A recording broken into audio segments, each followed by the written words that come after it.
Hi! In this video, you will hear the story of a place-based citizen science project with refugee youth, Map for Rec. If you have ever moved countries or even cities, you might remember the feeling of being somewhat lost at the beginning. For example, where can you find places to do your favorite sports? Or just go for a stroll during the lunch break? This can be even more challenging for children, who often cannot explore the surroundings without the adults, and also have to learn what one can and cannot do in the public spaces of their new home environments. For example, can one touch these piglets, or can one pet this rabbit? In the Map for Ag project, newly arrived youths and children from Ukraine explored their new home environments, creating a map of places and recreational activities in the area.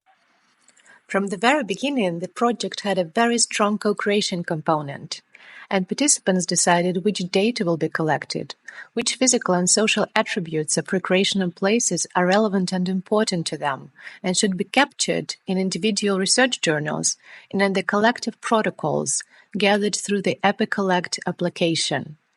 Participants also brainstormed and voted on the general project setup, and aspects such as leadership and responsibilities within teams, extra activities, new skills that they would like to learn.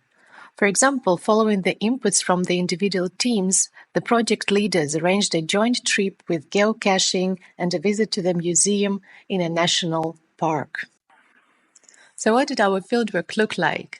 Participants would bike around the cities looking for places for recreation. Having found such a place, they would carefully explore it and try out all the facilities, and then fill in individual protocols on their impressions.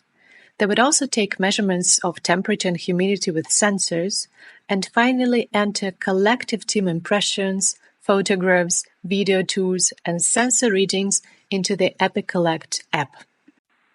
In total, 74 participants from 6 cities and 6 teams conducted 120 hours of fieldwork, jointly mapping 101 places. I think the beauty of this project was in the fact that participants gained the first-hand experience with places by closely exploring and interacting with the environments first.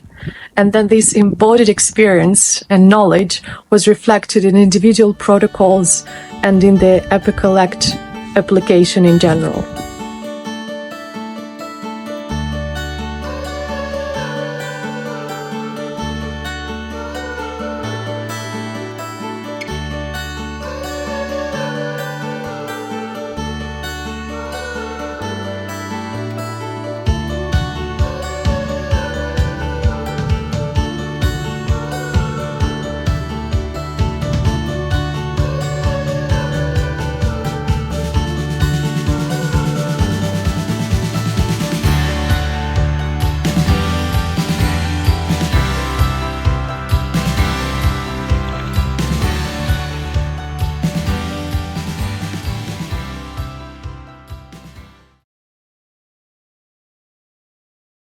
Besides fieldwork, participants learned how to program sensors and also dived into design thinking to create an inclusive and sustainable place for recreation. They learned to think of nature as one of the key stakeholders and had fun prototyping their places with Lego and other materials. Importantly, our young core researchers learned the full research process, including data analysis and the dissemination of results through presentations, maps, and art installations at the closing event, which they led themselves, by the way. They also shared their findings with the journalists of a local newspaper. As you can see, this project was not just about exploring new places.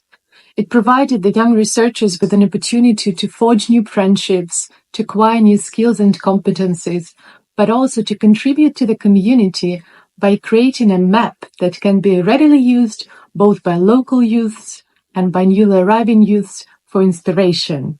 The project also fostered the local community committed to children's rights, including the right to the city. And its success is owed not only to the many friends that we met along the way, such as the local volunteering organizations and the refugee facility teams, but also to the team of IMPETUS.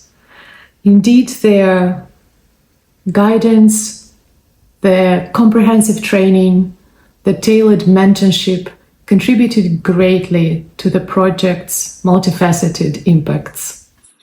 As a summary, the project has contributed to 3 Sustainable Development Goals to different degrees, and more specifically, it has contributed to the Child-Friendly Cities initiative by UNICEF by empowering children in crisis to become active members in their current home environments. In our next steps, we will prepare reports for local municipalities and UNICEF in the Netherlands, co-design a map-based multilingual platform for youth to continue sharing their experience with public recreational places, and create a roadmap towards inclusive multicultural citizen science with youth in Twente region. Our activities are dictated by the vision that citizen science contributes to place bonding and well-being. It increases societal cohesion and resilience, and nurtures the generation of critically thinking youth that is keen on addressing the challenges of our times. We're always happy to connect with anyone with an interest in child-friendly cities, research with children, and citizen science in general. For now, we would like to thank everyone who supported MAP for REC in our efforts to make our cities and communities more inclusive and resilient through citizen science. A special thank you goes to IMPETUS for funding this project.